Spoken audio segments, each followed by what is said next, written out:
quietness of woods and valleys, so well known to our forefathers, is almost an alien state to them. It seems that the tempo of their lives doesn't allow them to draw upon the marvelous sources of peace and quietness that the physical world offers. One summer afternoon, my wife and I went for a long walk in the woods. We were stopping at a beautiful lake mountain house, which is set in one of the finest natural parks in this country, 7,500 acres of virgin mountainside, in the middle of which is a lake that is set like a gem in the forest.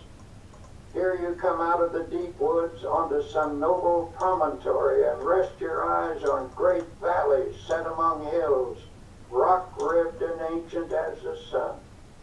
These woods, mountains, and valleys constitute what ought to be a sure retreat from every confusion in this world. On this afternoon as we walked, there was a mixture of summer showers and sunlit hours. We were drenched and started to fret about it a bit because it took the press out of our clothes. Then we told each other that it doesn't hurt a human being to get drenched with clean rainwater. That the rain feels cool and fresh on one's face, and that you can always sit in the sun and dry yourself out. So we walked under the trees and talked, and then fell silent. We were listening deeply to the quietness. In a strict sense, the woods are never still. There is tremendous activity always in the process. But on this beautiful afternoon, nature's sounds were quiet, harmonious. Nature was laying its hand of healing quietness upon us. And we could actually feel the tension being drawn off. Just as we were falling under this spell, the faint sounds of something passing for music came to us. It was a nervous, high-strung music, so popular these days. And presently through the woods came three young people, and one of them was lugging a portable radio. They were three young city people out for a walk in the woods, and tragically enough were bringing their noise along with them. They were nice folk, too, for they stopped and we had a pleasant talk with them. It occurred to me to ask them to turn that thing off and listen to the music of the woods. But I didn't feel it was my business to instruct them, and finally they went on their way. We commented on the loss they were incurring, that they could pass through this peacefulness and not give ear to the music that is as old as the world, harmony and melody the like of which man has never equaled, the song of the wind through the trees, the sweet notes of birds singing their hearts out, the whole background of the music of the spheres. Remember the words of Jesus. 1, 2, 3. Come ye yourselves apart into a desert place and rest a while. This is the newer used car guy. I'm just up listening to some Power of Positive Thinking by Dr. Norman Vincent Peale. That's how we wake up in the morning. We're on a 3-book cycle right now. Power of Positive Thinking, Norman Vincent Peale, The Magic of Thinking Big, Dr. David Schwartz, and Think and Grow Rich, Napoleon Hill. We read other books, listen to other books, but those are just what we're listening to right now. We're trying to get to a different place, trying to get to the next level, trying to stay focused even when we're, you know what I'm saying, just relaxing. Trying to stay motivated.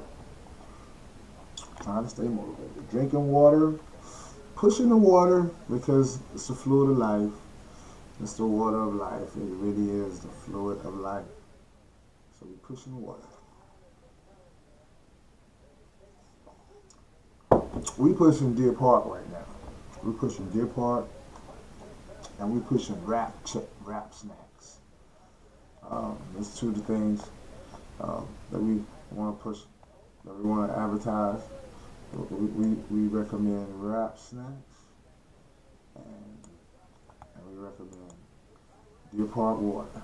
Rap snacks are kind of salty, but I mean, it tastes good. But I don't know how good they are for you. It's good to see the rap industry with some positive products out. You know what I'm saying? As opposed to them making guns or selling drugs or something. Sell some food. I'm with you.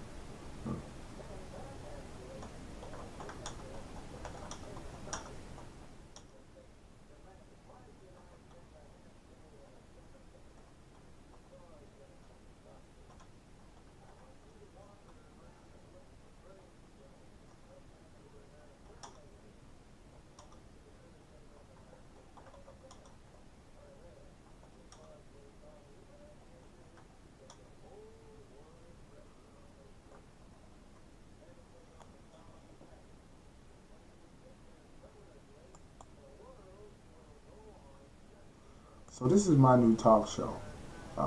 Welcome to the newer used car guy. It's a / TimothySquires.com, newer used car guy type of situation. I mean, I like the broadcast. I like communications is my thing. You know, most of my degree is in, so I call that my thing.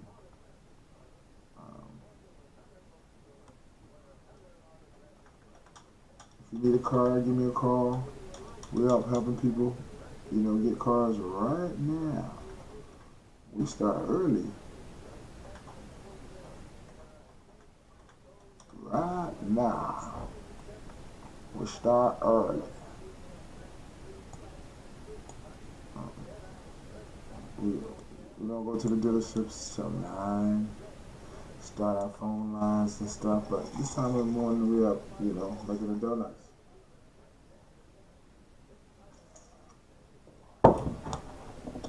Doing the little things that we gotta do to where we can get to the next level. Do what we gotta be. Do what we gotta do.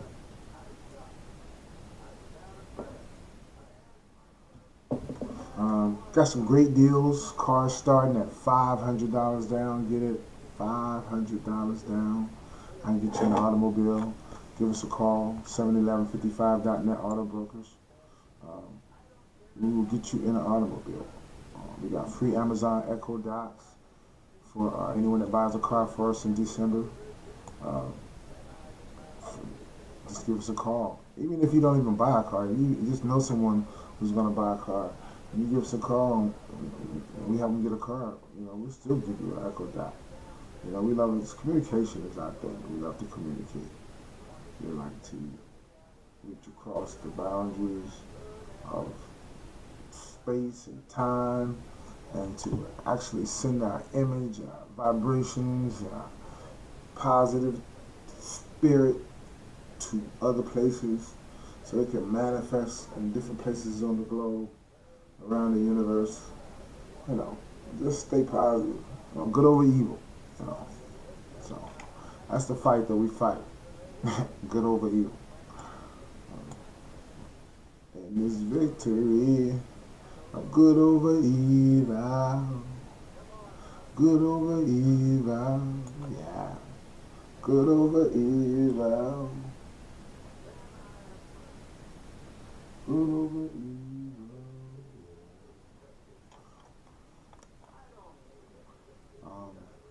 We're going to take a quick break to gather our thoughts. Like I said, right now we're posting. You might see us on Facebook. You might see us on Instagram. You might see us anywhere. My Instagram following is so low, so if you guys go to my Instagram, 71155.net _auto brokers. And follow me. Follow us. Let us try to get 1,000 followers on Instagram. That's my thing. So come to my page and follow us. Our Instagram is 71155.net auto brokers. 71155.net _ auto brokers. I'm going to change it maybe to the car guy.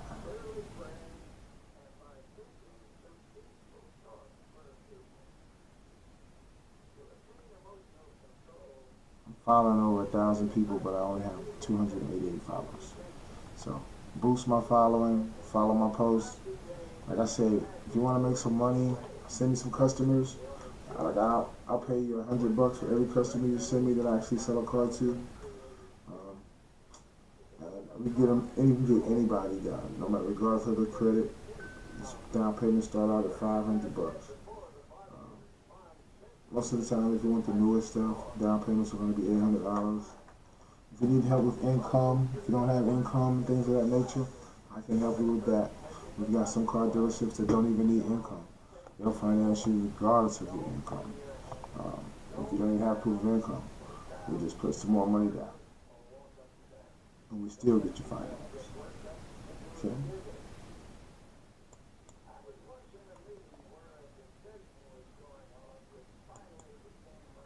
And I can teach you the business for as little as $7.99. You can open up your own auto broker service. I can show you what to do. And at $7.99, I'll help you get started. Show you how to promote your cars. Show you where to advertise.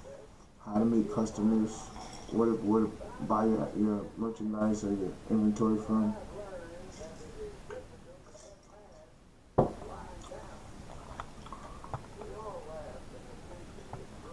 I'll do all that for you. Because I'm a good guy. I'm a nice guy.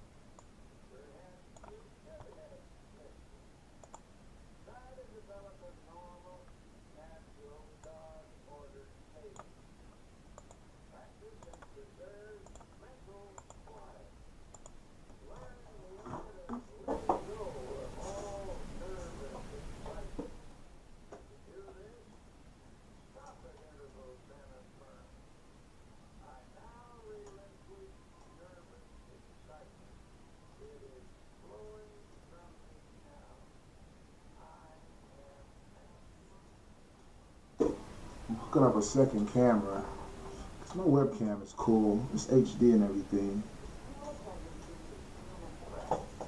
But if I could get my SD camera is just like ridiculously positive.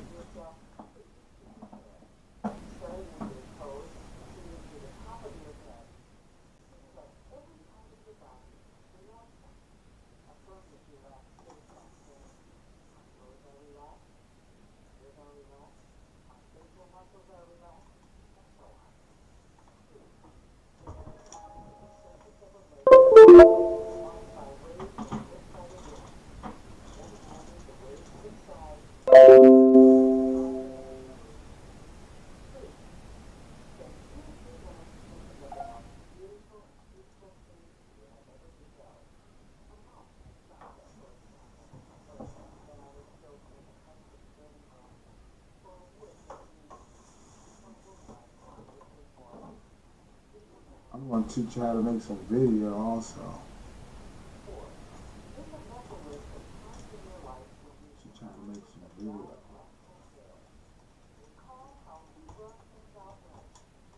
I can adjust my camera.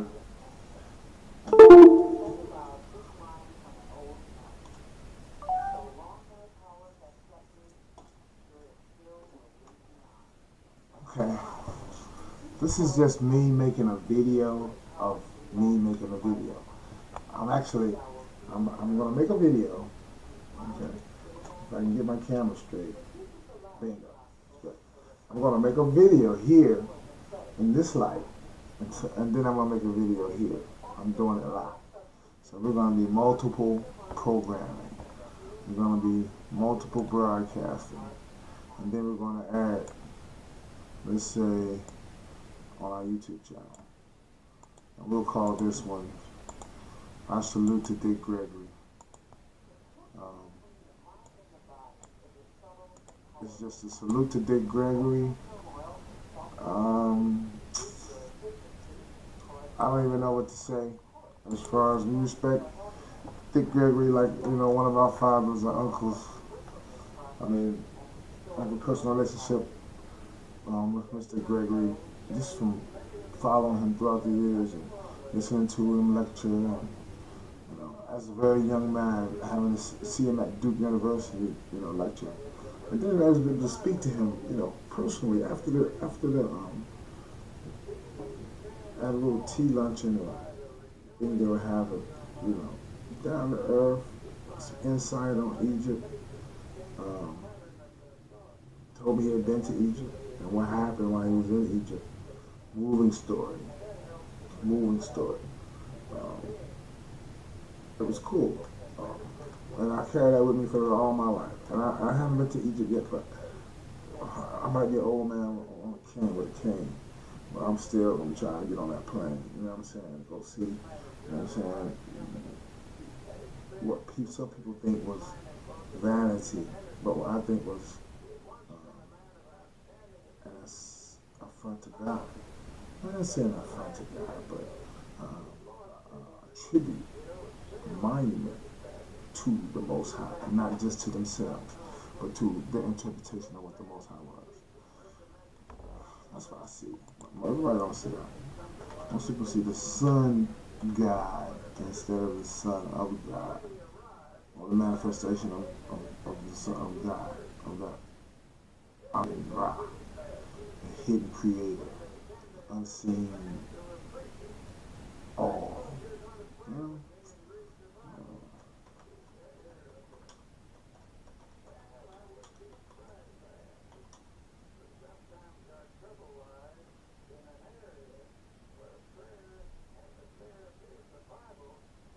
Alexa, set a reminder for me to call Damon at 9 o'clock and ask him what happened with Chris Jones. When should I remind you? 9 o'clock a.m.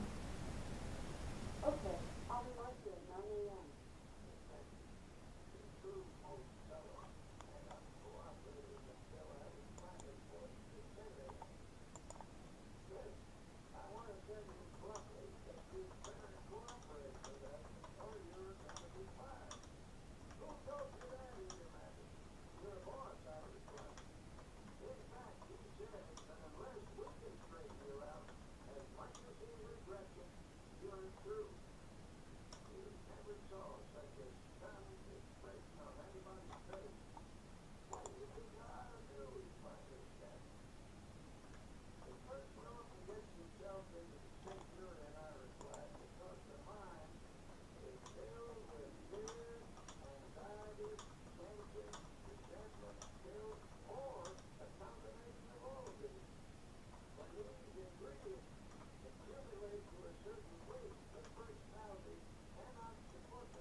It was rather difficult to get him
another practice, one that was practical. It was a simple prayer that said exactly to call it. This is what it said. Dear Lord, I've been an unclean man, and I'm sorry for the wrong I've done. I've poured it all out from the granted.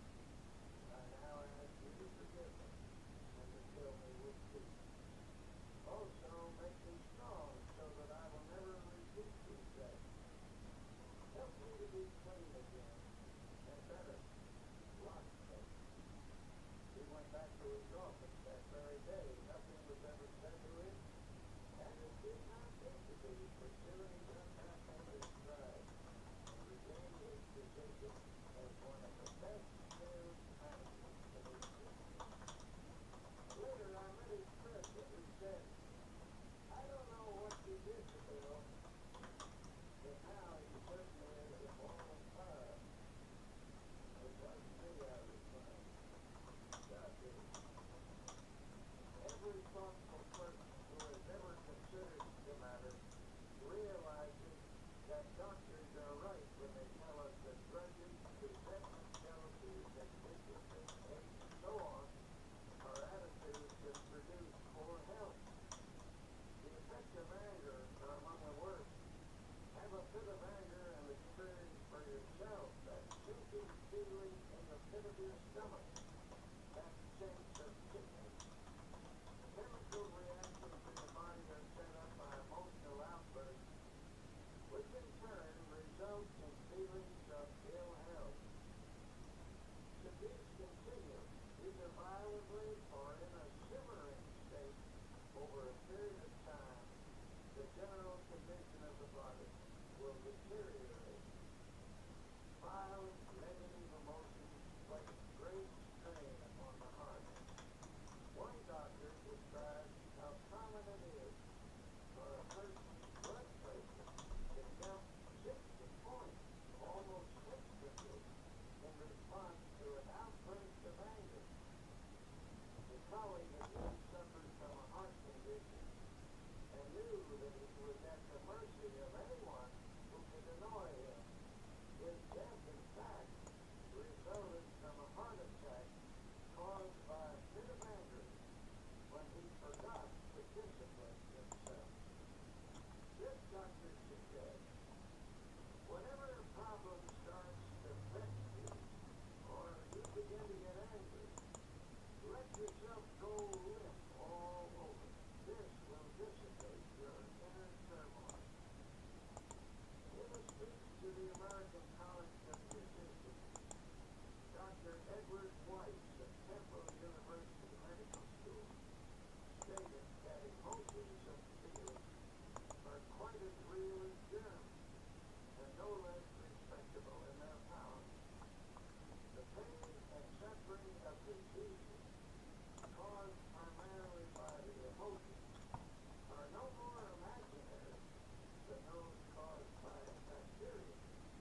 For example, chronic victims of pains and aches in the muscles and joints may be suffering from nursing a smoldering grudge against someone, possibly close to them. And usually a patient is completely unconscious of his own role in developing the disease.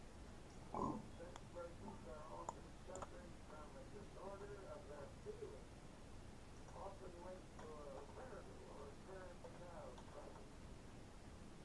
I was once told about a woman who came to her doctor complaining that her hands kept breaking out, a problem which was diagnosed as eczema.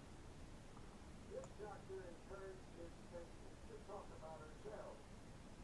It turned out that she was a very rigid, unhappy person, and he encouraged her to see a psychiatrist for help. The psychiatrist saw at once that there was some irritating situation in her life that she was translating outwardly in the form of a skin rash.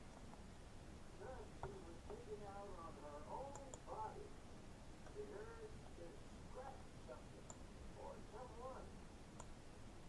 The doctor finally put it to her bluntly, "What's eating you? You're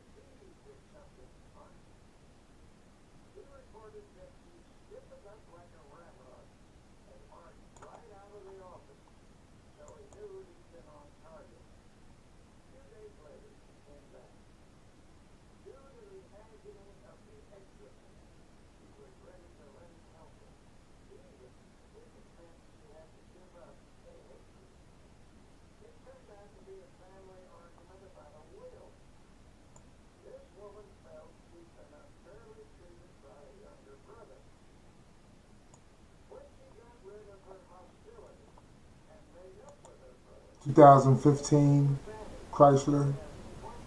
What is it? Chrysler 200. Only $800 down. $800 down. Might have some pickup payments, but I can do you $800 down, get you off the lot, have you riding, driving. Boom, boom, y'all. You're out of here. I mean, you're riding. $800. On insurance. If you don't, we can help you with insurance. Just get some comprehensive and collision, and we'll do the rest. Or just get some liability, and we'll help you with your comp and collision. So, I need some coffee.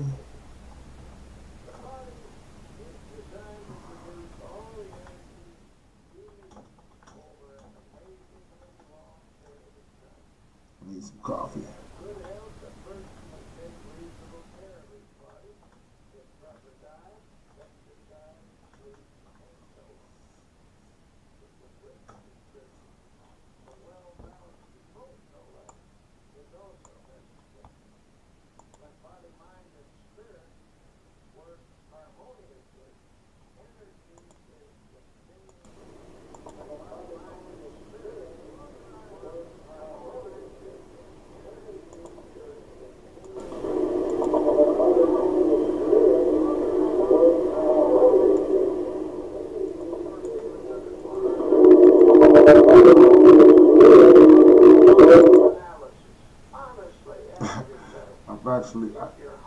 I'm doing 20 things at one time. Let me actually. Every day and every night of your life, these feelings eat away at you. Emotional ills, See if I can get some followers. cause poor health, and of course, they steal your chances for happiness. I need subscribers to my YouTube channel. When the Bible tells us not to hate or get angry, it is theoretical advice. The Bible is not theoretic. It is our greatest book of wisdom. It is filled with practical advice on living and on health. Since irritation, anger, hate, and resentment have such a powerful effect on our health, what is the antidote? Obviously, the solution is to fill the mind with attitudes of goodwill, forgiveness, faith, love, and an indomitable spirit. To get you started in conquering such negative emotions, here are some practical suggestions. All we're doing today is liking posts. We're liking posts, and we're We all know that when a person gets angry, hands clench, voice rises stridently, muscles tense, the body becomes rigid. Physically, you become poised to fight. actually liking posts and posting. Deliberately oppose the heat of this Kind of emotion. like posting Breathe it and out. liking posts. And we're gonna be on. It's 6:21. We're gonna be on. Like I said, we're giving away a free Amazon Alexa Echo Dot. Breathe down to a whisper. Slump in a chair or even lie down if possible. Remember, If you want to get one, I love them. or even get mad while lying down. I love mine. The moment is maybe a bit It's my constant companion. No, that's not my constant companion. It's my assistant. It's my office assistant, and it makes my life like Star Trek. Or I could just say computer this, computer that. Hey Google, how's it going? Sorry, I don't know how to help with that. Hey Google, tell me a joke. One joke coming up. Why can't a Tyrannosaurus clap? It's extinct. Anger is an emotion which is sometimes the accumulation of many minor irritations. These irritations, each rather small, yet in force as one is added to another, finally bursting forth in a fury. To dry up the tiny drops that feed the great river of anger, Hey the Google, list of everything that tell me a better joke. no matter how inconsequential Okay, it may here you go. Did you hear the one about the chicken crossing the road? specialize It was poultry in motion. I like that one, Google. consolidated anger Um, Also, Chargers, Dodge Chargers, $14.95 down. I can get you finance. Like I say, got credit, great if you have it. Great, bad credit, you get you finance. Give me a call. If you have super terrible credit and no income, give me a call. I can still get you a car. You know, we ride. You know what I'm saying? That's all about. We're all about ride. And when we ride, we're all about helping you ride. You know, driving was one of the greatest things growing up as far as what I learned. You know, I even write about it in one of my books. I say black people don't read, but we damn sure write. Because you can buy one of my 7 books on Amazon or on Lulu.com. They're actually, I mean, you can take your choice. I've got about 8 different books that you can buy on Amazon.com, which is just different, experiments in writing. You know, the first 5, 6, 7 books of poetry were, I don't know, carefully grafted from 25 years of writing, studying African American history, religion, and just free thought, philosophy. Just come up with these ideas. So I started writing books. I thought that it was something that posterity needed to know or needed to hear. Or it's the greater calling of a man's spirit. That's what I thought it was. You read them and you tell me what you think they are. But if you're a warrior, you weren't born with the habit. You acquired it. And like any habit or acquired attitude, you can cast worry from your mind. A famous psychiatrist asserts that anxiety is the great modern plague. Professionals tell us that fear is the most disintegrating enemy of the human personality, that worry is the most subtle and destructive of all human diseases. That thousands of people are ill because of dammed up anxiety. Because these sufferers are unable to expel their anxiety, they've turned their problems inward, causing many forms of ill health. The destructive quality of worry is indicated by the word itself, which is derived from an old Anglo-Saxon word meaning to choke. If someone were to put his fingers around your throat and press hard, cutting off the flow of air and blood, it would be a dramatic demonstration of what you do to yourself by long-held and habitual worry. The warrior, so it seems, is not likely to live as long as the person who learns to overcome his worry. A study of some 450 people who lived to be 100 years of age found that the following reasons contributed to their long and contented lives. 1, they kept busy. 2, they used moderation in all things. 3, they ate lightly and simply. 4, they got a great deal of fun out of life.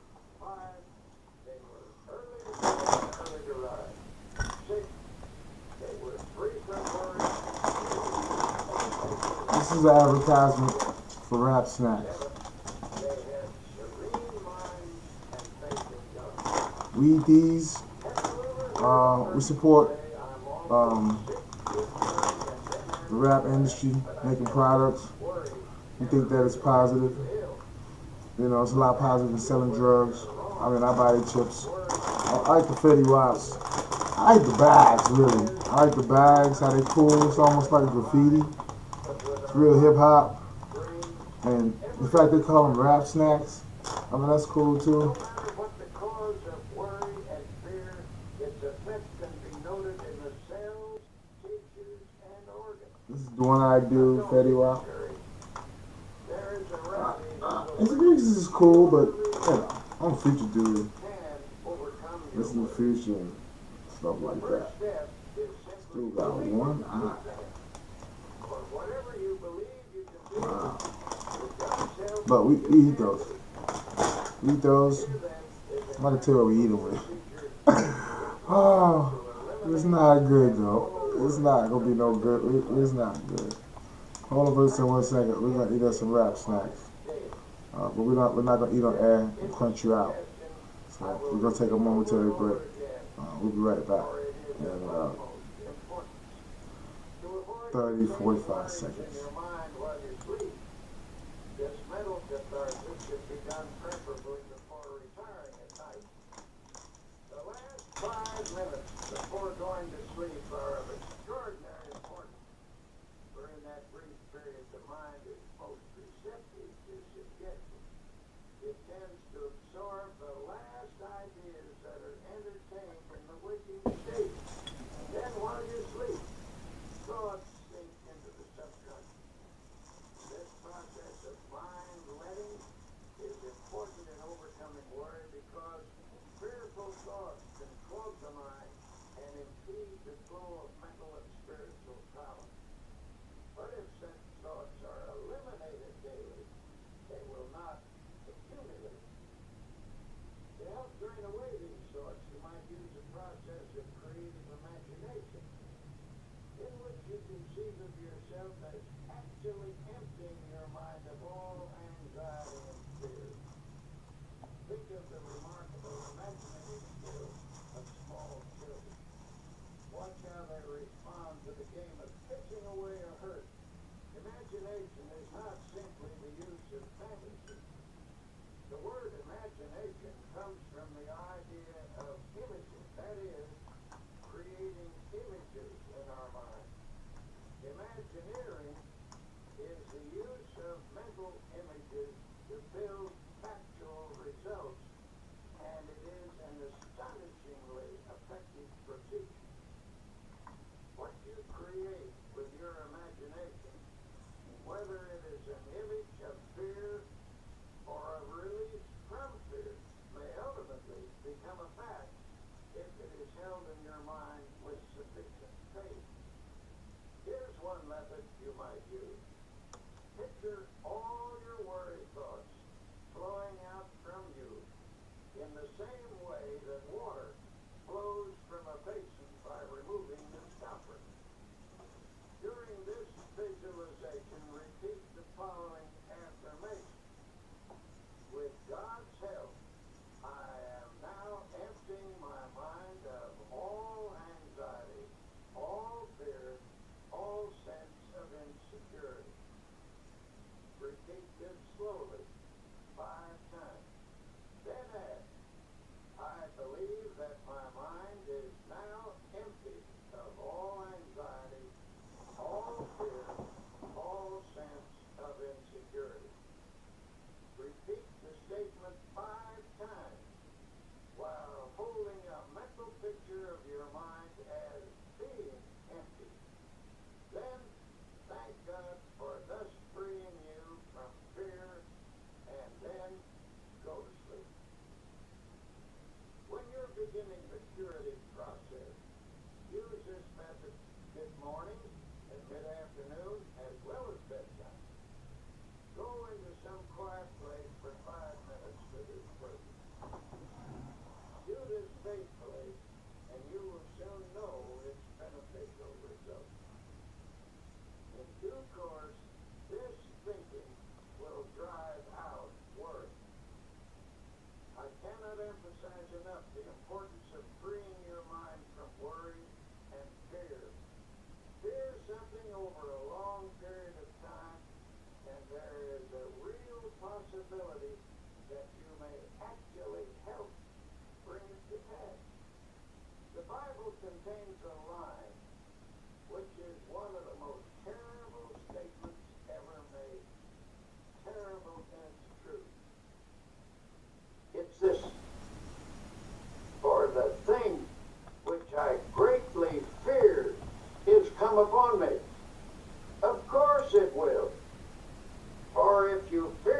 something continuously, you tend to create conditions in your mind that encourage its development. 1, 2.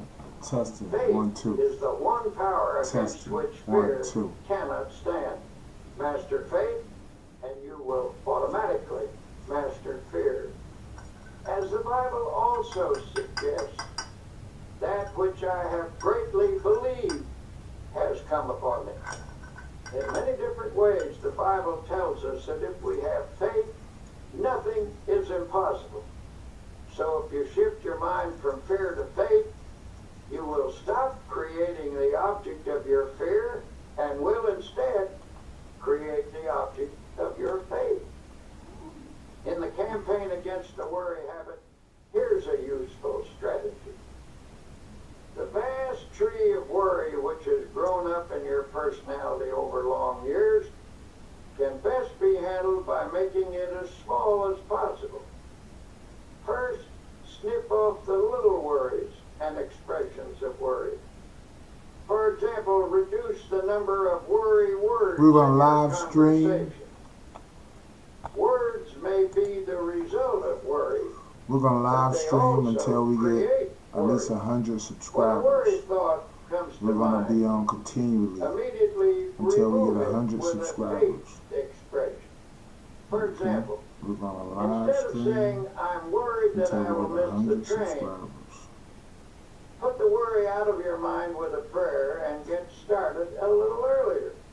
The less worrying you do, the more likely you are to be well We have organized. about 45 For the subscribers. uncluttered mind Until we get 100 viewers. If we get 100 and viewers, better we can get able to 100 regulate subscribers. time. A So- friend of mine says that every morning before he gets up, he repeats the words, I believe, 3 times. Thus, at the day's beginning, he conditions his mind to faith, and it never leaves him. His mind accepts the conviction that by faith, he is going to overcome his problems and difficulties during the day. He starts the day with creative, positive thinking in his mind. He believes, and it is very hard to hold back the person who believes.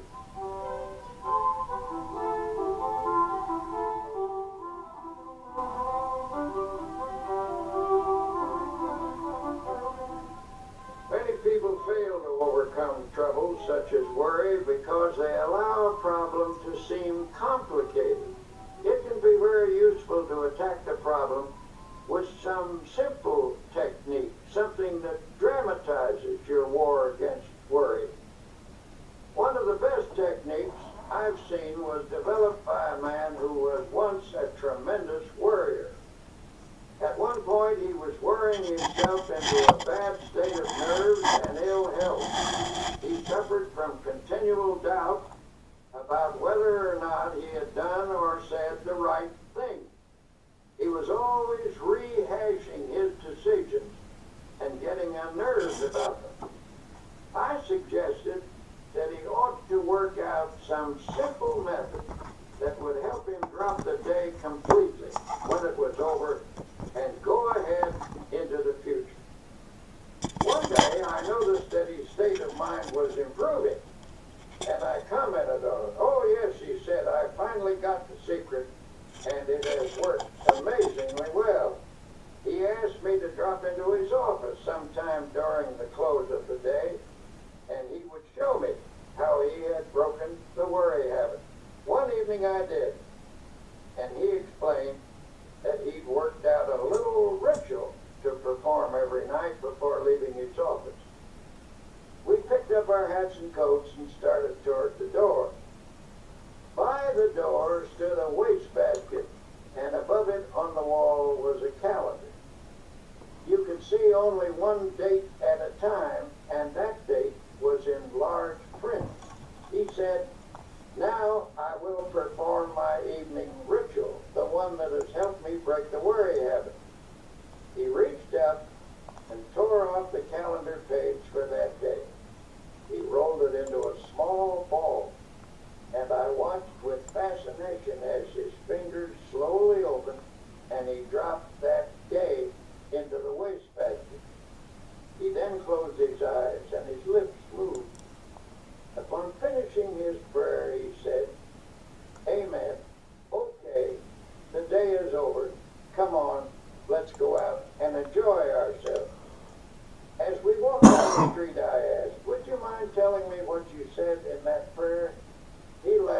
said, I don't think it is your kind of prayer.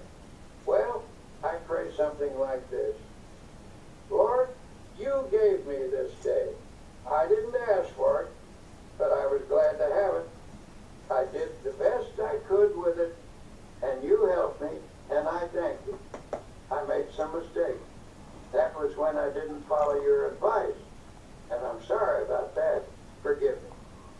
But I had some victories and some successes too, and I'm very grateful for your guidance.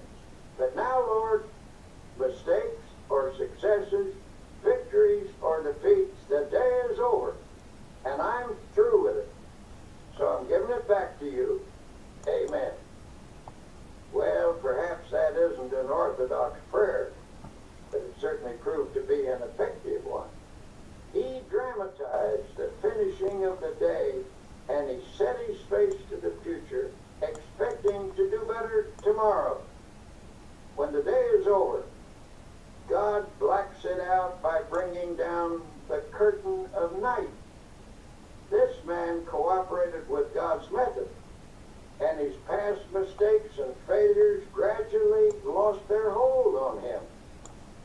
He was released from the worries that accumulated from his yesterdays. His anti-worry formula is also described in these words from the Bible.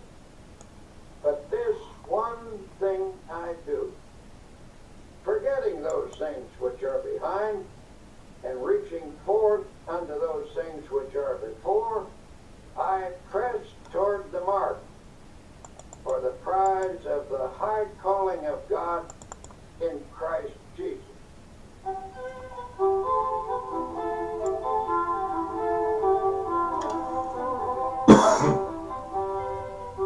help you break the worry habit, here are some practical suggestions you could start using right away.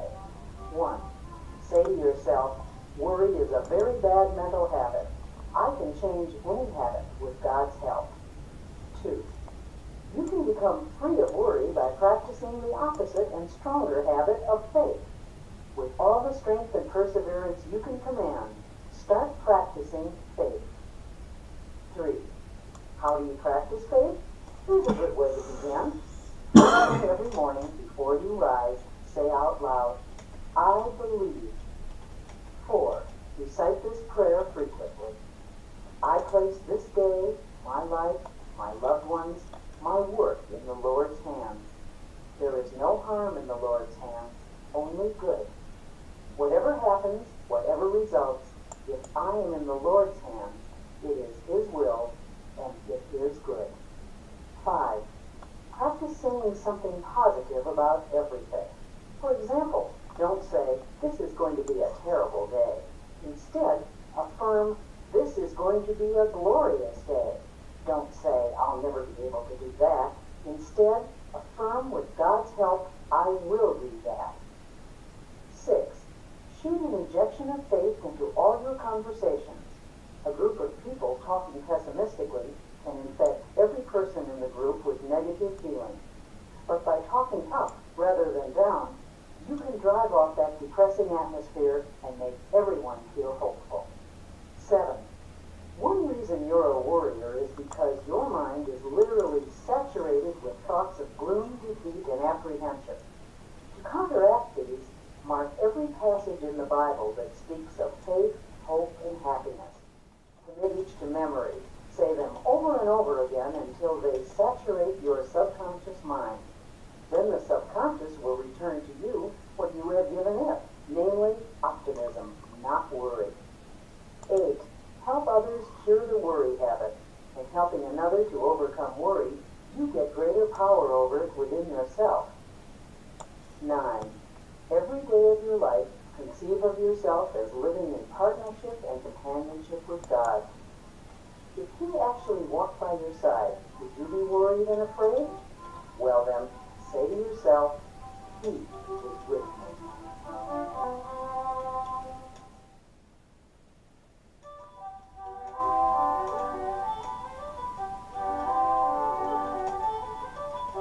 For most people, happiness is perhaps the most precious commodity in the world, and yet all too often it eludes us. In this segment called Create Your Own Happiness, you'll discover why happiness is really a state of mind. Once I met a man who absolutely bubbled over with radiant happiness. When I asked him his secret, he said, "Why, it's just as plain as the nose on your face. When I get up in the morning, I realize I have two choices, either to be happy or unhappy. And what do you think I do? I just choose to be happy, and that's all there is to it." Now, that may seem a superficial response, but I recall that Abraham Lincoln, who nobody could accuse of being superficial, said that people were just about as happy as they made their minds up to be. Perhaps the easiest thing in the world to find is a way of being unhappy. Just choose unhappiness. Go around telling yourself that things aren't going well, that nothing is satisfactory, and you can be quite sure of being unhappy. But say to yourself, things are going nicely, life is good, I choose happiness. And you can be quite sure of having your choice. Children are much more adept at finding happiness than most adults. The adult who can carry the spirit of a child into middle and old age is a kind of genius, for he will preserve the truly happy spirit with which God endows the young. The suffering of Jesus Christ is wonderful. He tells us that the way to live in this world is to have a childlike heart and mind. In other words, never get old or dull or jaded in spirit. Don't become super sophisticated. A 9-year-old was asked what makes her happy. She listed her playmates, her school, her church, and her family. That list incorporates all the elements that are important in adult life, too. Your friends and associates, your work, your place of worship, and the home circle where you find love. There you have happiness in a nutshell. And the happiest time of your life is in relation to those factors. Here are a few other things that some boys and girls said made them happy. Street lights reflected on a river, smoke rising from a chimney, the moon in the clouds, red velvet. Here are a few other things that some boys and girls said made them happy. At the bow of a boat, street lights reflected on a river, smoke rising from a chimney, something heavy, the moon in the clouds, looking into the red velvet. There is something of the most sublime element of the universe expressed in these things. To become a happy person, have eyes that see romance in the commonplace, a child's heart, a clean soul, and spiritual simplicity. Unfortunately for many people, unhappiness is their most frequent state of mind.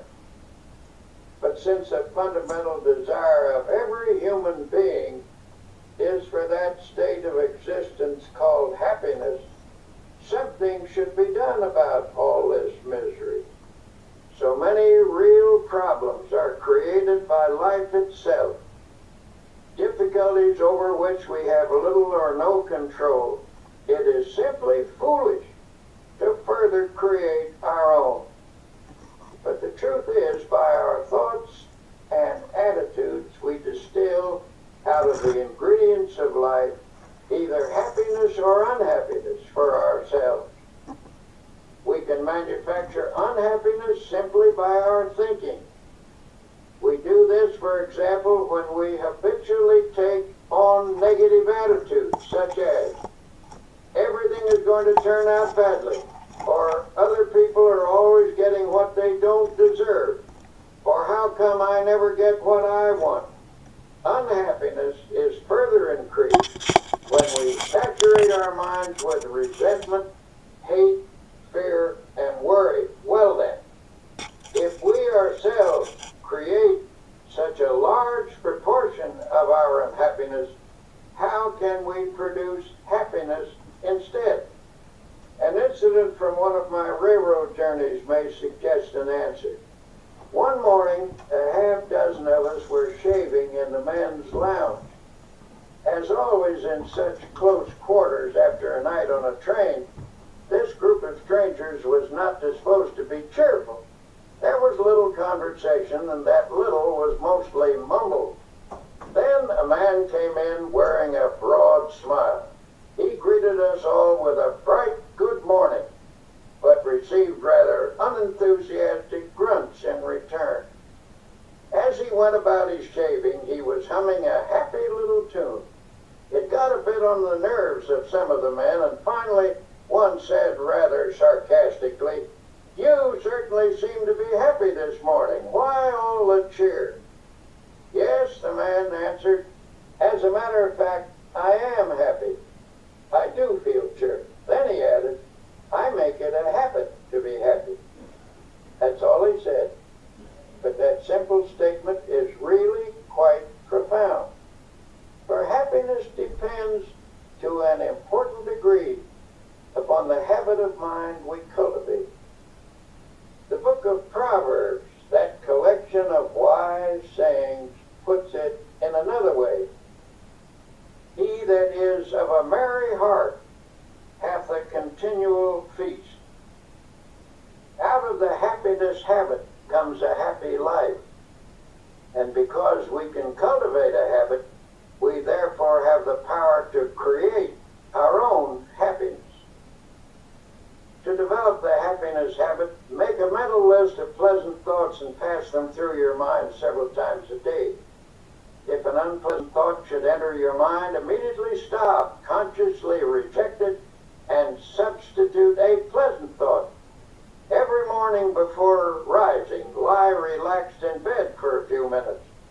Let pictures of each happy experience you expect to have during the day pass across your mind. Savor their joy. Such thinking will help cause events to turn out that way. Do not affirm that things will not go well that day. By merely saying that, you can actually help to make it so. You will draw to yourself every factor, large and small, that will contribute to unhappy conditions. As a result, you will find yourself asking, why does everything go badly for me? What's the matter with everything? Tomorrow, try this plan instead. When you rise, say out loud 3 times this one sentence. This is the day which the Lord hath made. I will rejoice and be glad in it. Repeat it in a strong, clear voice with positive tone and emphasis. The statement, of course, is from the Bible, and it is a good cure for unhappiness. While dressing or shaving or getting breakfast, you might also say aloud a few such remarks as, I believe this is going to be a wonderful day. I believe I can successfully handle all the problems that will arise. I feel good physically, mentally, emotionally. I am grateful for all that I have had, for all that I now have, and all that I shall have. Things are not going to fall apart because God is here, and He is with me, and He will see me through. I thank God for every good thing. If you repeat these phrases and meditate on their meaning, you will change the character of your day by starting off with a positive frame of mind.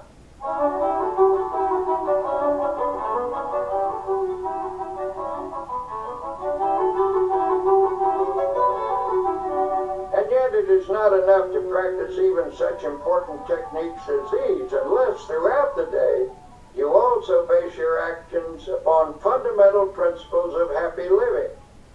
One of the most simple and basic of such principles is that of human love and goodwill. One man who truly knew happiness was a friend of mine named Ralston Young, who was once famous as Red Cap number 42 in New York City's Grand Central Station. This man carried bags for a living, but his real job was living the spirit of Christ. As he carried a person's suitcase, he tried to share a little Christian fellowship. He carefully watched the customer to see if there was any way he could give them more courage and hope. One day he was asked to take an elderly lady down to her train. As he wheeled her into an elevator, he noticed there were tears in her eyes. He asked the Lord how he could help her, and the Lord gave him an idea. As he wheeled her off the elevator, he said with a smile, "Ma'am, if you don't mind my saying so, that is a mighty pretty hat you're wearing." She looked up at him and said, "Why, thank you. And I might add," he said, "that sure is a pretty dress you have on. I like it so much." This appealed to her, and despite the fact that she wasn't feeling well, she brightened up and asked, "Why in the world did you say those nice things to me? It's very thoughtful of you." "Well," he said, "I saw how unhappy you were. I saw that you were crying, and I just asked the Lord how I could help you. The Lord said, speak to her about her hat. The dress," he added, "was my own idea." When he asked her if she didn't feel well, she told him that she was in constant pain. She asked him, "Do you by any chance know what it means to be in pain all the time?" Ralston had an answer. "Yes, ma'am, I do. A long time ago I lost an eye, and it hurt like a hot iron day and night. But," she said, "you seem to be happy now. How did you do it?" By this time he had her in her seat in the train, and he said, "Prayer, ma'am, just by prayer." Softly she asked, "Does prayer, just prayer, take your pain away?" "Well," answered Ralston, "perhaps it doesn't always take it away. I can't say that it does, but it always helps to overcome it so it doesn't seem like it hurts so much. Just keep on praying, ma'am, and I'll pray for you too." Her tears were dried now, and she looked up at him with a smile, took him by the hand, and said, "You've done me so much good." A year passed, and one night at the station, a young woman came to see Ralston. She said, "I bring you a message from the dead. Before she died, my mother told me to find you and to tell you how much you helped her last year when you took her to the train in her wheelchair. She will always remember you, even in eternity, for you were so kind and loving and understanding." Then the young woman burst into tears and sobbed in her grief. Ralston stood quietly watching her. Then he said, "Don't cry, Missy. Don't cry. You shouldn't cry. Give a prayer of thanksgiving instead." She was surprised by this response, and Ralston went on, "Why, because many people have become orphans much younger than you. You had your mother a long, long time, and besides, you still have her. You will see her again. She is near to you now, and she always will be near to you. Maybe she is with us right now, the two of us, as we talk." The sobs ended, and the tears dried. Ralston's kindness had the same effect on the daughter as it had on the mother. In this huge station with thousands of people passing by, the two of them felt the presence of the Divine One, he who inspired this red cap to go around in this way, spreading love. As Tolstoy said, where love is, God is. And we might add, where God and love are, there is happiness. So a fundamental principle in creating happiness is just to practice love. In my travels about the country, I have been fortunate to encounter an increasing number of genuinely happy individuals. These are people who have been practicing the kinds of techniques I'm describing to you. Recently, after finishing a lecture, a big, strapping, fine-looking man invited me to a party. Well, I must admit, from the way he described it, it didn't sound at all like my kind of party. I was hesitant, afraid I might cramp everyone's style. So I began to make excuses. Oh, don't worry, he said. This is your kind of party. You'll get the kick of your life out of it. So I went along with my buoyant friend, and he introduced me to a large group of joyous and exuberant people. I looked around for a bar, but there wasn't any. When I remarked that these people must have stopped somewhere before coming here, my host was shocked. Stopped somewhere? Why, don't you understand? These people have got the spirit all right, but not the kind of spirit you're thinking of. I'm surprised at you. Don't you realize what makes this crowd happy? It's so simple. They've found God as a living, vital, honest-to-goodness reality. Yes, they've got the spirit all right, but it isn't the kind that you get out of a bottle. They've got the spirit in their hearts. Then I saw what he meant. This wasn't a crowd of pious, stodgy people. Some were leaders of that town, business people, lawyers, doctors, teachers, and a lot of simpler folk besides. And they were having a wonderful time talking about God and doing it in the most natural manner imaginable. They were telling one another about the changes that had occurred in their lives through spiritual power. Those who have the naive notion that you can't laugh and be lighthearted when you're religious should have been in on that party. Well, I left that evening with a Bible verse running through my mind. In him was life, and the life was the light of men. That was the light that I saw on the faces of those happy people, an inner light reflected outwardly on their faces. And it came from an effervescent spiritual something that they had taken into themselves.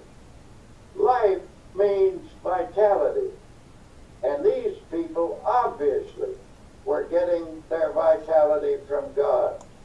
Through faith in God and in themselves, they had found the power that creates confidence and happiness.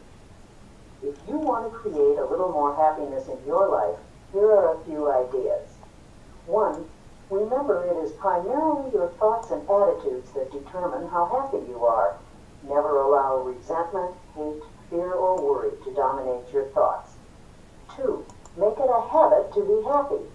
You can cultivate this habit, so you do have a choice. As the book of Proverbs says, he that is of a merry heart hath a continual feast. 3, practice happy thinking. Make a mental list of pleasant thoughts and pass them through your mind several times each day. If an unpleasant thought should enter your mind, immediately stop, consciously reject it, and substitute a pleasant one. 4, each day when you arise, say this one sentence out loud. This is the day which the Lord hath made. I will rejoice and be glad in it.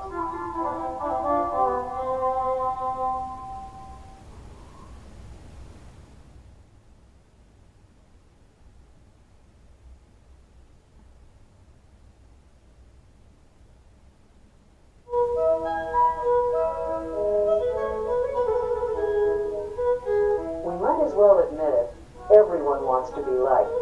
William James once said, "One of the deepest drives of human nature is the desire to be appreciated. The longing to be liked, to be held in esteem, to be a person whom others seek out is fundamental in all of us." On this side, you'll discover how to enjoy easy, natural, and pleasing relationships with others. How to be somebody you'd like to know. A poll was taken among some high school students, asking them what they most desired.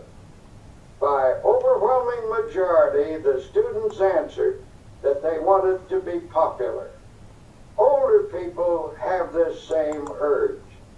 Indeed, it is doubtful if anyone ever outlives the desire to be highly regarded or to have the affection of friends and associates.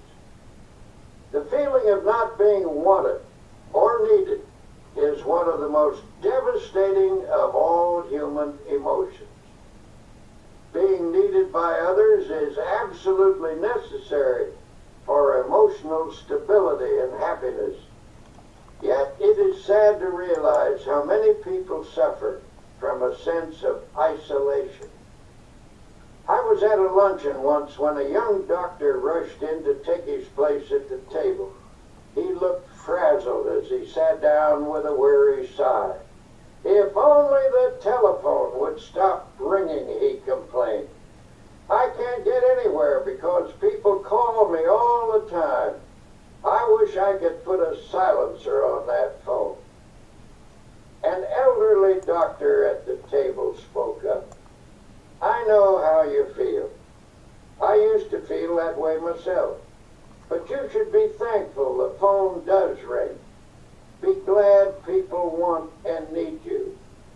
Then he added pathetically, "Nobody ever calls me anymore. I would like to hear the telephone ring again. Nobody wants me, and nobody needs me. I'm a has-been."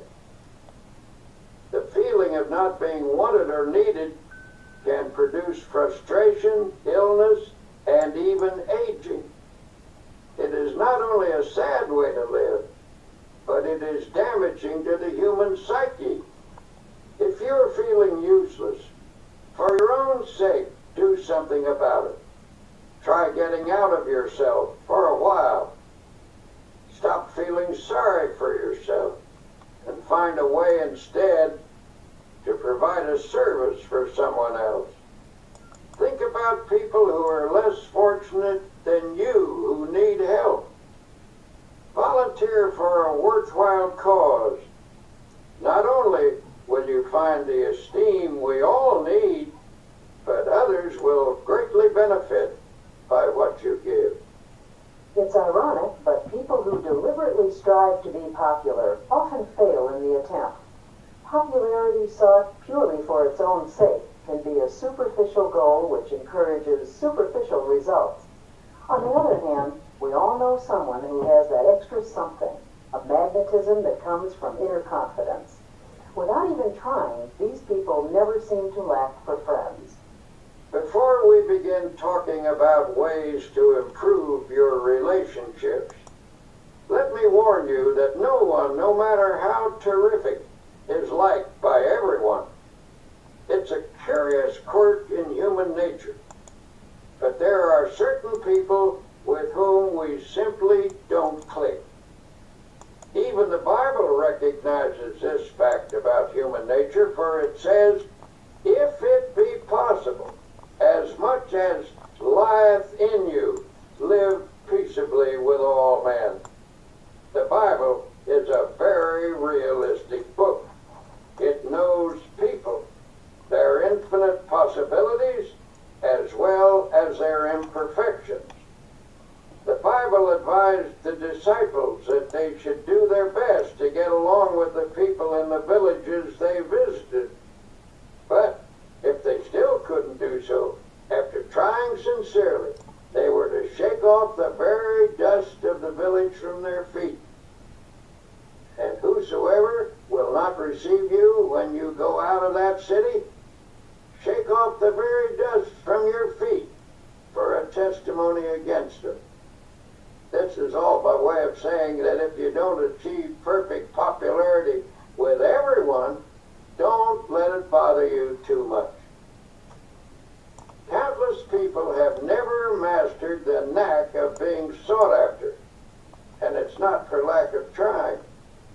Some people even go to extremes, acting in a manner they don't really enjoy, all because of their intense desire to be liked. Unfortunately, this desire is often merely a search for a superficial kind of popularity. Having said that, now let me tell you that there are certain procedures which can make you a person that other people like to be with, without becoming artificial or putting on an act. You can enjoy satisfactory personal relationships even if you are a difficult person or are by nature shy and retiring. Here are some suggestions. First, try to be a comfortable type of person, the kind that others can be easy with. Some people always keep a barrier between themselves and the world. It's a strain just to be with them. A stiff, unresponsive individual never quite meshes into a group. It's hard to know what they're feeling or how they're going to react. They make you feel a little uneasy.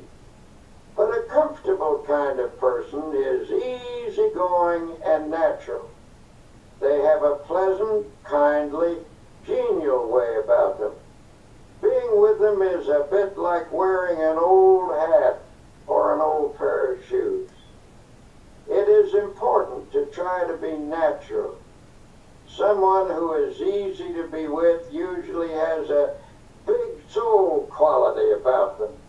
Little people, those who are overly concerned about their place or position, are often stiff and easily offended. Although there are many characteristics that contribute to a likable personality, there is one basic trait that surpasses all others. That is a sincere and forthright interest in and love for people. If you're having trouble with relationships, perhaps you should look for elements in your personality that cause strain when you're with others. Don't automatically assume that other people don't like you because of something wrong with them. Perhaps the trouble is within yourself. Finding and eliminating such problems requires scrupulous honesty and may also involve the help of a professional counselor. The scratchy elements of your personality may be qualities you've acquired over the years. Perhaps you assumed them as a defense, or they may be the result of attitudes developed in your younger days. Regardless of their origin, they can be eliminated. A man once came to us seeking help for problems with personal relationships. He was about 35 years old, and such an appealing-looking man it seems surprising that people shouldn't like him. Yet he proceeded to outline an unhappy set of circumstances to illustrate his dismal failure with people. I do my best, he said. I've tried to put into practice the rules I've been taught about getting along with people, but I get nowhere with the effort. People just don't like me. After talking with him, the trouble became apparent. His manner of speech conveyed a persistently critical attitude. This attitude was thinly veiled, but still it was there.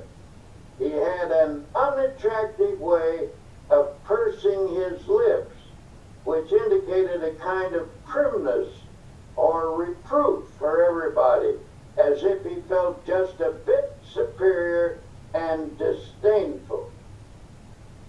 Isn't there some way to change myself so people will like me, he demanded. Isn't there some way I can stop unconsciously rubbing people the wrong way? The young man was decidedly self-centered and egotistical. The person he really liked was himself.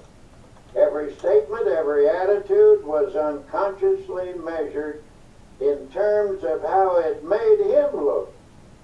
He was irritable with people and picked on them in his own mind, though few outward conflicts developed. Inwardly, he was trying to make everyone over to suit himself. Unconsciously, people realized this. In their minds, they erected barriers against it. Since he was being unpleasant to people in his thoughts, it followed that he was less than warm in his behavior. He was polite enough and managed not to be boorish and unpleasant, but people unconsciously felt coolness in him, so they gave him the brush off, and with good reason, for in his mind he had already brushed them off. In a sense, he liked himself too well, and to build up his self-esteem, he put others down. He was suffering from too much self-love. To change his situation, he had to be taught how to love other people and to forget himself, which was, of course, a complete reversal of his habits. He was bewildered and baffled when his difficulty was outlined to him. But since he was sincere and meant business, he practiced his suggested techniques for developing love of others in place of extreme self-love. It took some fundamental changes to accomplish this goal, since his egotism was so deeply ingrained. But in the end, he did succeed. One method I suggested was that he make a list of people he had met during the day. For example, the bus driver or the newsboy. Every night before retiring, he was to mentally picture each person on the list, and as he brought each face up before him, he was to think a kindly thought about that person and then pray for them. Each of us has his own world, people we encounter each day or with whom we do business. This man was instructed to pray for those in his own little world. For example, the first person he saw each morning was the elevator man in his apartment house. Normally, he'd say a perfunctory good morning. Now he took the time to have a little chat. He asked the elevator man about his family and about his interests. He found that he had an interesting point of view and some experiences which were quite fascinating. He began to see new values in a person who had previously been a mechanical robot to him. He actually began to like the elevator operator, and in turn, the elevator operator, who had formed a pretty accurate opinion of the young man, began to reverse his views. They established a friendly relationship. So the process went from person to person on his list. One day the young man said, "I've found that the world is filled with interesting people, and I never realized it before." When he made that observation, he proved that he was losing himself. And when he did that, as the Bible so wisely tells us, he found himself. In losing himself, he found himself and lots of new friends besides. People began to like him. Learning to pray for other people is a very important step in this process. When you pray for someone, you tend to lift the relationship to a higher level. The best in other people begins to flow out toward you as your best flows toward them. In the meeting of the best, in each a higher understanding is established. Essentially, getting people to like you is merely the other side of liking them.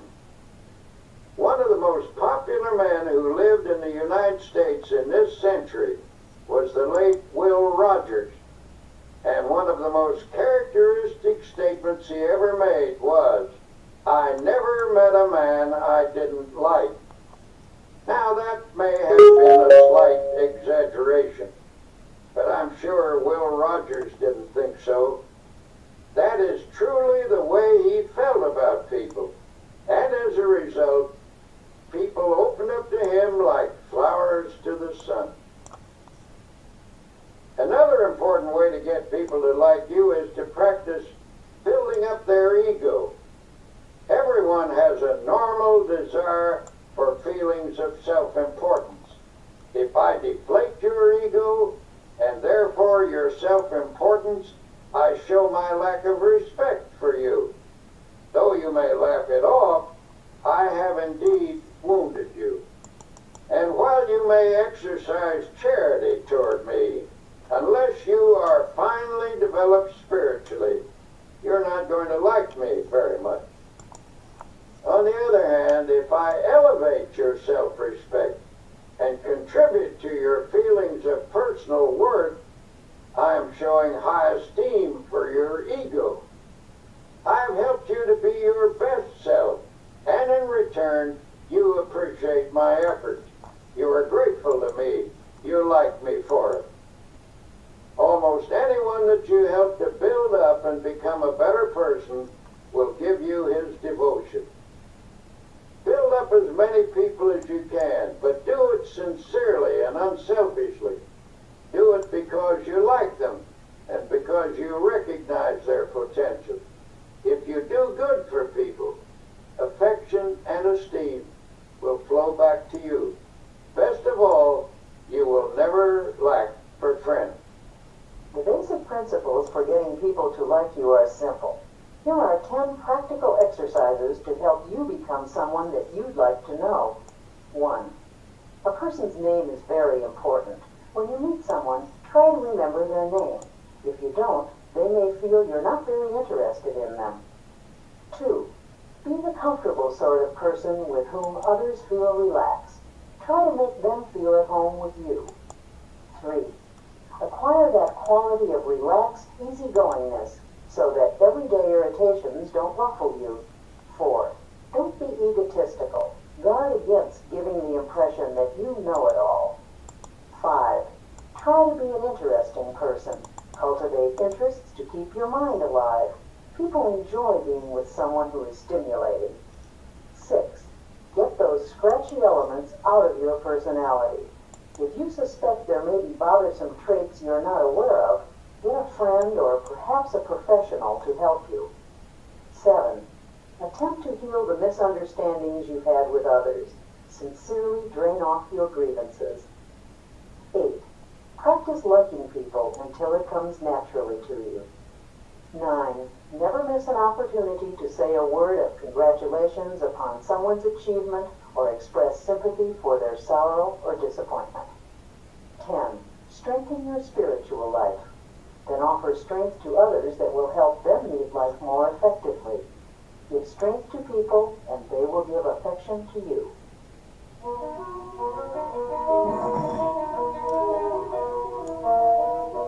Winston Churchill once wrote about the great British General Tudor. He commanded a division of the British Fifth Army, which faced the powerful German assault in March 1918. The odds were heavily against him, but General Tudor knew how to meet an apparently immovable and undefeatable obstacle. Alexa, turn volume down to 3. Method was simple. Alexa, He merely stood Alexa, and let the obstacle break on him, and he in turn broke the obstacle. Now here is what Churchill said about General Tudor. The impression I had of Tudor was of an iron peg hammered into into the frozen ground immovable. General Tudor knew how to stand up to an obstacle. Just stand up to it, that's all. Don't whine or complain about it. Don't give way under it. Stand up to it, and it will finally break. You will break it. Something has to break, and it won't be you. It will be the obstacle. People who cringe in front of their challenges not only trip themselves up, but they can often affect a whole team or organization. People like the Obstacle Man, for example. Here's his story.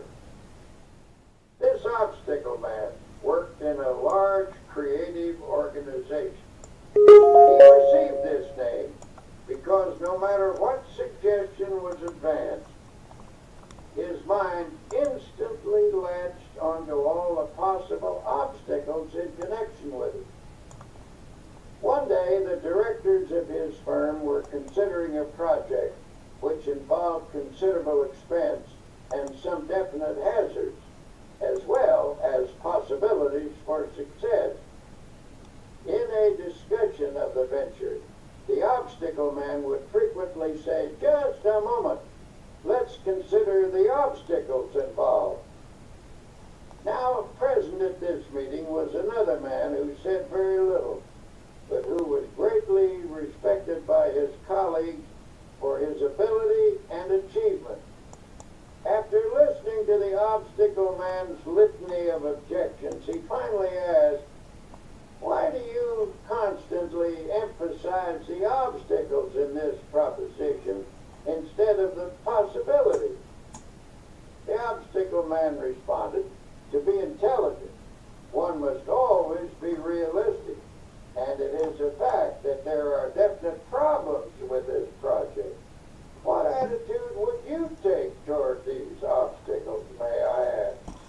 The other man unhesitatingly replied, "What attitude would I take toward these obstacles? Why, I would just remove them, that's all, and then I would forget them." "But," said the Obstacle Man, "that's easier said than done. You say you would remove them and forget them. May I ask if you have any technique for doing this that the rest of us have never discovered?" A slow smile came over the face of the other man as he said, "Son, I've spent my entire life removing obstacles, and I never saw one yet that couldn't be removed, provided you had enough faith and guts and were willing to work. Since you want to know how it's done, I'll show you." He then reached into his pocket and took a card out of his wallet. He shoved the card across the table and said, "There, read that. That's my formula. And don't give me a song and dance about how it won't work either. I know better from experience." The Obstacle Man picked up the card and with a strange look on his face, read the words to himself. "Read them out loud," urged the other man. In a slow, dubious voice he read, "I can do all things through Christ who strengthens me." The owner of the card put it back in his wallet and said, "I've lived a long time and have faced a lot of difficulties, but there is power in those words, actual power, and with it you can remove any obstacle." He said this with confidence, and everyone knew he meant it. He was in fact a remarkable man who would overcome many odds, and his successful track record spoke for itself. His positive attitude, plus the fact that he was not in any sense holier than thou, made his words convincing to the men around the table. At any rate, there was no more negative talk from the Obstacle Man or anyone else from then on. The project was put into operation, and despite risks and difficulties, it turned out successfully. Think of the winning mentality that sports champions cultivate.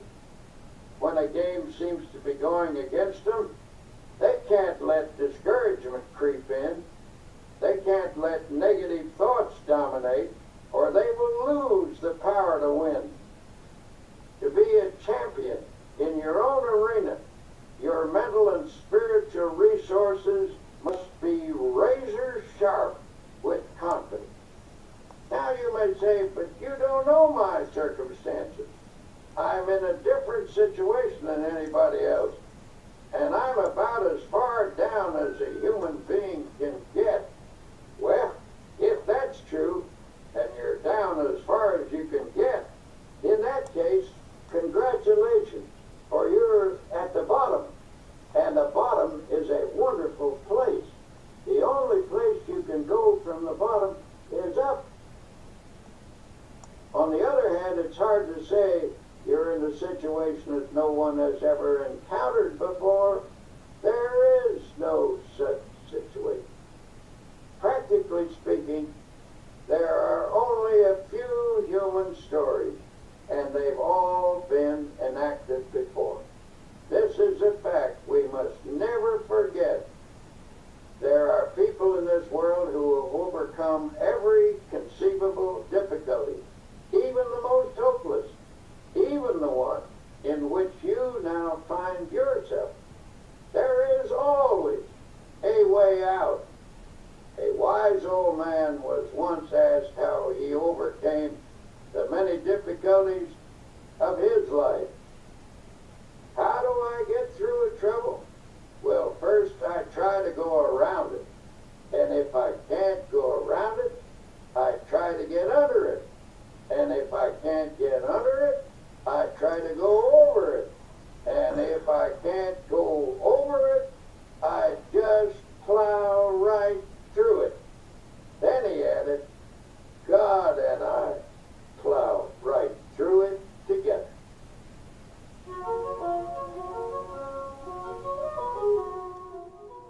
One way to help your subconscious become more positive is to eliminate certain expressions of thought and speech, which we'll call the little negatives. These little negatives clutter up the average person's conversation, and while each one is seemingly unimportant in itself, when taken together, they have a total effect of creating a negative mindset. If you analyze your own conversational habits, you may be shocked by what you find.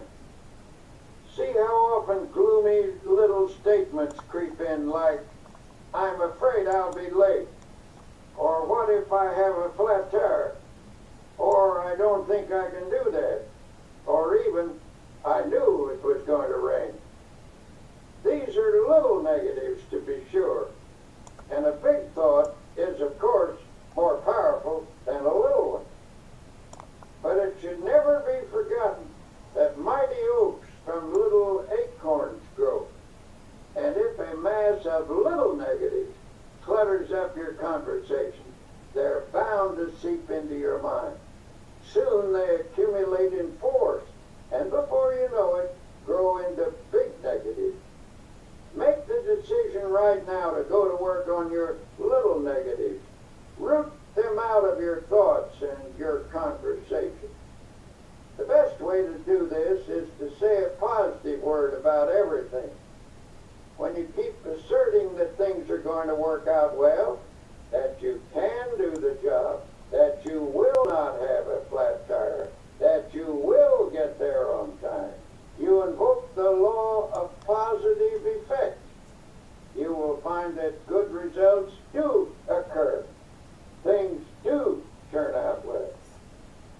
Now, as we've said before, our success in overcoming obstacles is greatly influenced by our attitude. In fact, most of our obstacles are actually mental in character. Ah, you may object. My obstacles are not mental. Mine are real. Perhaps so. But your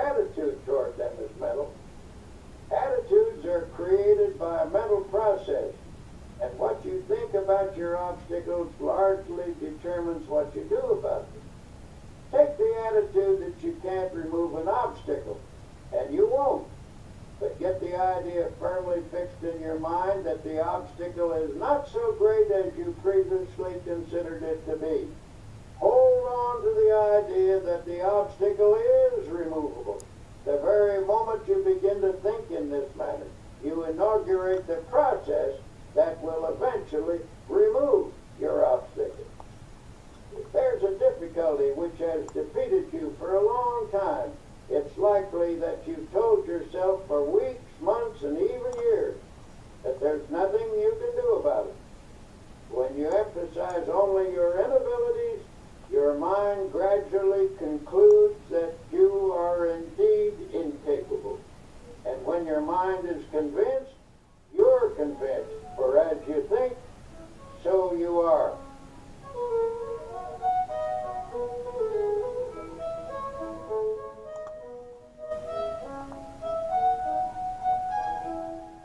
Armed with a new attitude, now take another look at that obstacle that's been bothering you. You will find that it isn't so formidable as you thought. Say to yourself, the rough is only mental. I think victory, I get victory. Remember that formula. Write it on a piece of paper, put it in your wallet, stick it over the kitchen sink, put it on your dressing table and on your desk. Keep looking at it until its truth permeates your whole mental attitude, until it becomes a positive obsession. I can do all things through Christ who strengthens me. What may seem to be a difficult proposition is hard or easy depending upon how we think about it. Some of America's greatest thinkers tackled this question of attitude, and each came to the same conclusion. Ralph Waldo Emerson believed that the human personality can be touched with divine power, and through this channel, greatness is released. William James pointed out that the most important factor in any undertaking is one's belief about it. And Henry David Thoreau told us that the secret of achievement is to hold a picture of a successful outcome in mind. Over the years, I've frequently received letters from people who discovered just how practical the I don't believe in defeat approach can be. One man wrote to relate his father's story. My father was a traveling salesman when it began. Every year he changed the line of goods he would sell and tell my mother that this was the last change. He always said that next year our problems Wouldn't it be nice if we could make this a humane society? I live in a country when you hear the word humane society, you think of animals. This is the first step to making this planet a humane society. And why is it important? Few people in the world, but the folks way up top know the greatest crisis we face to face. Not war, not starvation, shortage of water. Well, we got to stay around water here in the planet was put together, but it was clean water. Dirty water. We got your match. We're going to start a war on dirty water. And this is the ammunition. What an honor this is to be able to present this humanitarian award to Mr. Dick Gregory on behalf of the Pure Water Movement. Dick's been such an icon in America and around the world. I mean, you think about all the movements that he's been part of. Civil rights movement, feminine rights movement, and now he's part of the Pure Water Movement. Yes! Thank you so much, Dick, for all your efforts. It's just the beginning. We're really looking forward to continuing this relationship and continuing on, making a better world around.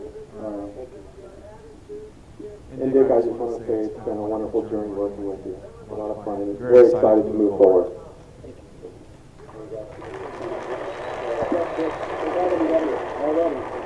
Thank you, buddy.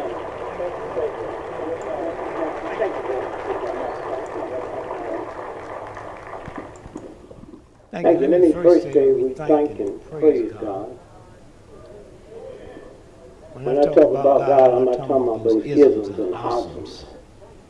I'm talking about the one that put the whole universe together. That's the one that counts. And I pray that your turn back home will be equally safe. Let me first say I apologize to you white folks. I've really been duped that to white folks, all black folks look alike.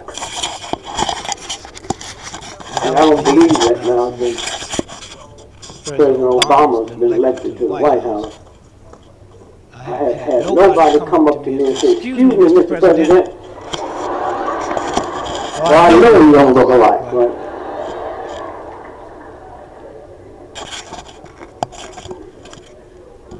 I was in Europe not too long ago and they were telling me, "No, you fasted for over 40 years you've been fasting. What does your doctor think?" My doctor been dead 30 years.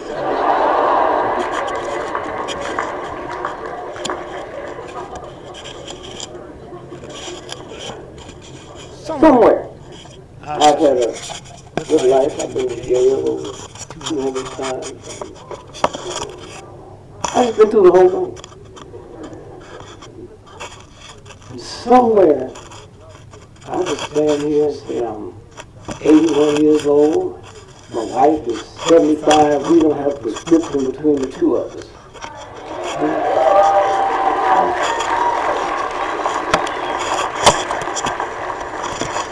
I've been married 54 years. Oh, I didn't say I'm happy.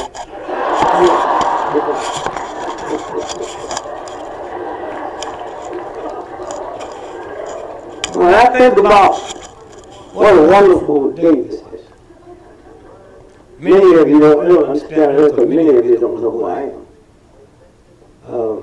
You read what the New York Times and the Washington Post and all your major papers that you believe in, you had never read an article about how dirty the water is in those major papers.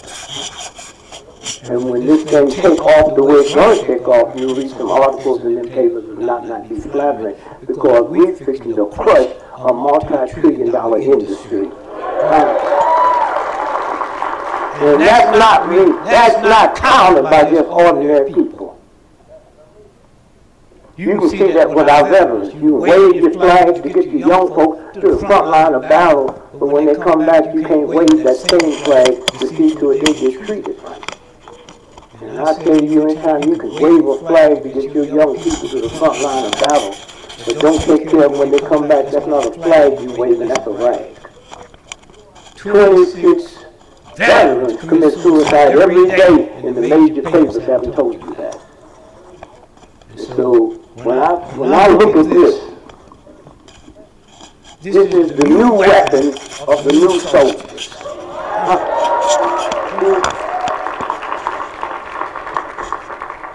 That's how we got beaten in Vietnam. A little unknown general that everybody in the world knew about but you, named General Giap. He said, "Give me an army that's willing to die, and I will destroy any army that's willing to kill." This is the new army. Let me tell you, I've been all over this planet. I've met them all. And there's nothing on this planet that equals this. You talk about a nuclear bomb and a hydrogen, this is the new bomb. When you think about how many people die every day for lack of water, the mightiest bomb we got couldn't kill that many people on one drop. And thank you for last night. Those of you that heard the message last night. But you got to learn it. Because people are going to challenge you. Why? Because they've been lied to so long by powerful rich people and people who have little education and little money think they are right. And that's what you're up against. You can't use this every now and then. and all that crap about bottled water. Who cares? When I get bottled water, like sometimes you travel, I put it through here. We don't have to sit around and worry about what they doing. We got to equalize them. I don't have to have money. I don't have to have read or write. That's your job, which is New Orleans we're founding. That's going to turn the whole world around. And I say thanks to Todd, Steve. I never heard of this. I read over $1,000 worth of newspapers every day. I got the #1 research team in the world. I have that. If somebody didn't like it, that's how I got cancer. Somebody didn't like it. One day I'm okay, the next day I got cancer. I didn't worry about it. I told my son, who's a doctor, Carver, I said, when we get this report, don't tell your mother till after your sister get married. So I get the report, and I said, change my name on it. Don't even put my name on it. So it came back, and it said, this is not only one of the worst forms of cancer, it's the type you get working in a nuclear plant. Now when the hell is the last time I've been in a nuclear plant? And it don't nobody own nuclear plants but the government, then it's obvious where this came from. I remember those of you who have followed my life in the early 60s, I'm on the Jack Paul show, and I was discussing how the government had taps on my phone, and he was upset. You mean you accuse the United States government of bugging your phone? How do you know? I said, anytime a black man in America can owe Bell Telephone $60,000 and they don't cut the phone off, it's tapped.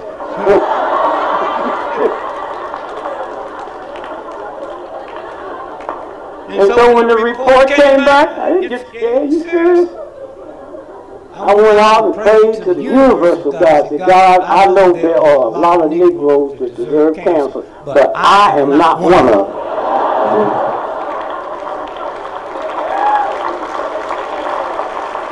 Now, you're not like the church. You got the whole universe to oversee, and sometime I'm sure you get tired.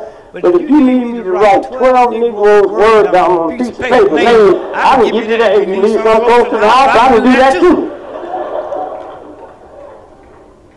And then after that, I looked at me, and I said, Mr. Cancer, this is my body, punk.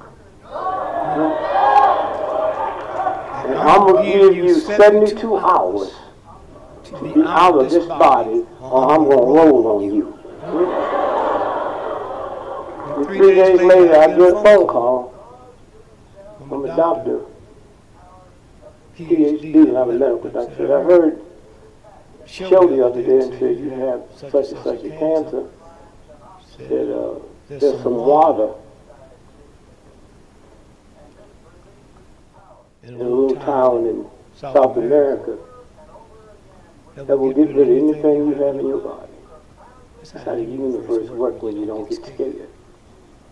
My brother was making millions of dollars. Everything was folded in. The economy went bad. He called me the other day. They about to repossess my car. What must I do? Don't park in front of the house.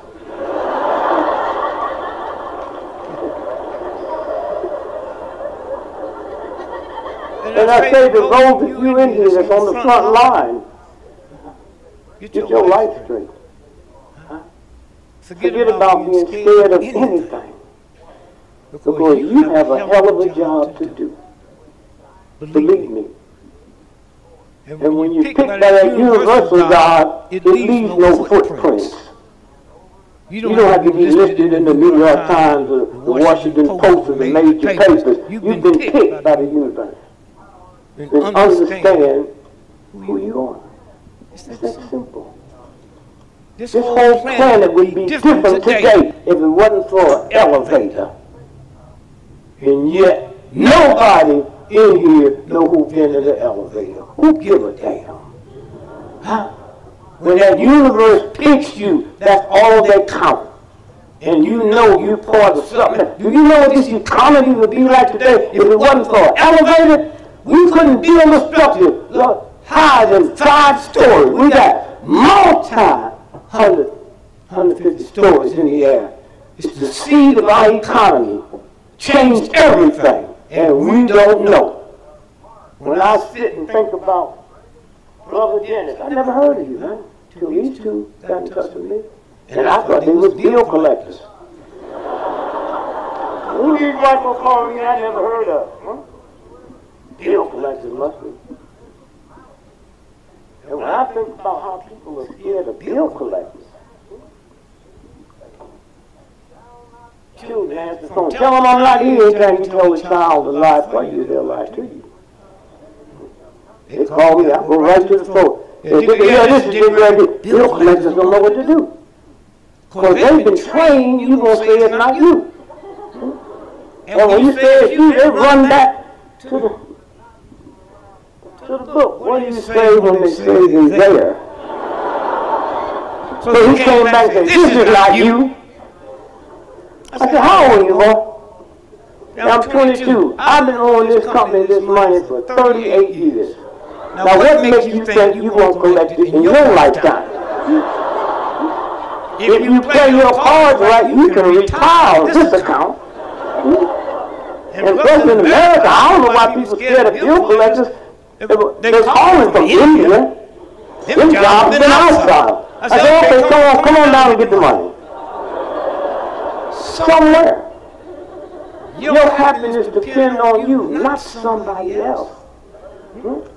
My wife, the first thing she couldn't handle, we first got me, she couldn't handle debt. When we going to pay Sears and Roebuck? You act like we got some money. We don't have no money. Well, Sears and Roebuck knew I wasn't going to pay him anyway.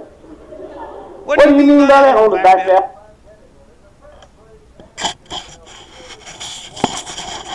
That was Dick Gregory. That's a good look for the morning. Thanks a lot for being with me, you guys. Check us out. We'll be up on it daily. We'll have some cars up coming up.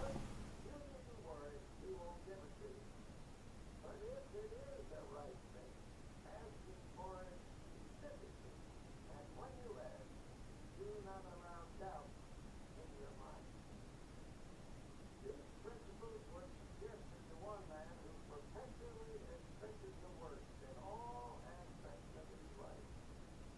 He took a nation